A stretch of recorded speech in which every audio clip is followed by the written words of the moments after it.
नमस्कार दोस्तों, मेरा नाम है चित्रेश। आप देख रहे हैं टारगेट टेक्नीशियन। दोस्तों, आज के इस वीडियो में हम बात करेंगे ऑन डिले टाइमर और ऑफ डिले टाइमर। ये क्या होता है, इसको कहाँ पर यूज करते हैं, किस एप्लीकेशन पर यूज करते हैं। हमारे एक व्यूअर का कमेंट भी आया हुआ था, ऑन डिले टाइमर और ऑफ डिले टाइमर, इसका काम क्या होता है, इसको हम कहाँ पर यूज कर सकते हैं। यानी कि ऑन डिले टाइमर को कहाँ पर यूज करेंगे और ऑफ डिले टाइमर को कहाँ पर यूज करेंगे, तो यही सब समझेंगे आज के इस वीडियो में। दोस्तों चलिए शुरू कर लेते हैं बगैर टाइम वेस्ट किए।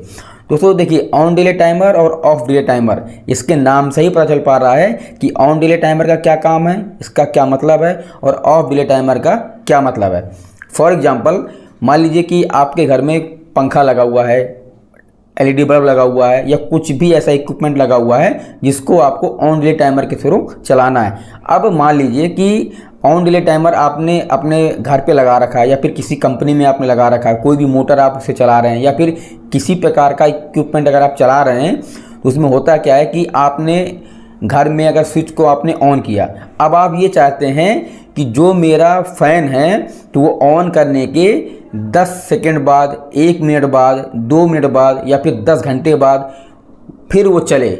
मतलब कि आपका फ़ैन है, स्विच को आपने ऑन कर दिया, अब आप चाहते हैं कि ये मेरी मर्ज़ी से, मैं अपनी मर्ज़ी से जब चाहूँ इसको मैं चला सकता हूँ।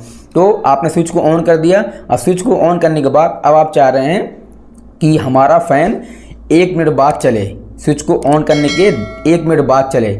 तो उस कंडीशन में क्या होगा, वहाँ पर हम ऑन डिले टाइमर का यूज़ करेंगे। तो ऑन डिले टाइमर में क्या होगा कि आप अगर पंखे के सर्किट में ऑन डिले टाइमर को अगर आप यूज़ करेंगे, तो उसमें होगा क्या कि जब आप स्विच को ऑन कर देंगे, या फिर अगर कंपनी के बेस पे बात की जाए तो कोई भी मोटर है अगर, तो कोई भी ऐसा एप्लीकेशन है, कोई भी ऐसी जगह है कि जहाँ पर उस बटन से उसको ऑन करने के बाद हमारा जो मोटर है वो 1 मिनट बाद या फिर 5 मिनट बाद चले, तो उस कंडीशन में क्या होगा कि वहाँ पर ऑन डिले टाइमर का आप यूज कर सकते हैं। उसमें क्या होगा कि जैसे ही आप स्विच को ऑन करेंगे और जो भी उसमें आप टाइमिंग सेट कर देंगे, 1 मिनट, 2 मिनट, 10 मिनट, 15 मिनट, जो भी आप टाइमिंग सेट कर देंगे, तो वह इक्विपमेंट, आपका मोटर या फिर आपका फ़ैन, वो उतने टाइम के बाद ही चलेगा।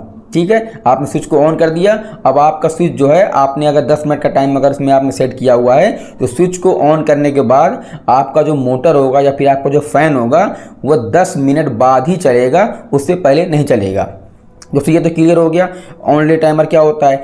अब ऑफ डिले टाइमर क्या होता है। देखिए, ऑफ डिले टाइमर के मतलब से आप ये भी समझ पा रहे होंगे कि किसी भी इलेक्ट्रिकल इक्विपमेंट को ऑफ कराना, लेकिन वो कैसे। फॉर एग्जांपल, आपका कोई भी मोटर है, कोई भी पंखा है आपका, मान लीजिए घर में लगा हुआ है। अब आप ये चाह रहे हैं कि जो मेरा पंखा है या फिर जो मेरा मोटर है, तो उसको बंद करने के 10 मिनट बाद वो हमारा मोटर या फिर फ़ैन वो बंद हो। तो उस कंडीशन में वहाँ पर आप ऑफ डिले टाइमर का आप यूज़ कर सकते हैं। जैसे कि मान लीजिए कि आपका जो फ़ैन है या फिर आपका जो मोटर है, आपने उसको बंद कर दिया। अब आप ये चाह रहे हैं कि मेरा जो पंखा है या फिर जो मेरा मोटर है वो बंद करने के 10 मिनट के बाद ही बंद हो। तो उस कंडीशन में क्या होगा कि आप वहाँ पर ऑफ डिले टाइमर का अगर आप यूज़ करेंगे सर्किट में, तो उसमें क्या होगा कि जब आप उस पर्टिकुलर फैन को या फिर उस मोटर को जब आप ऑफ़ कर देंगे, तो वह मोटर या फिर वह फ़ैन वो 10 मिनट के बाद ही बंद होगा। दोस्तों मुझे उम्मीद है कि आपको ये छोटी जानकारी समझ में आई।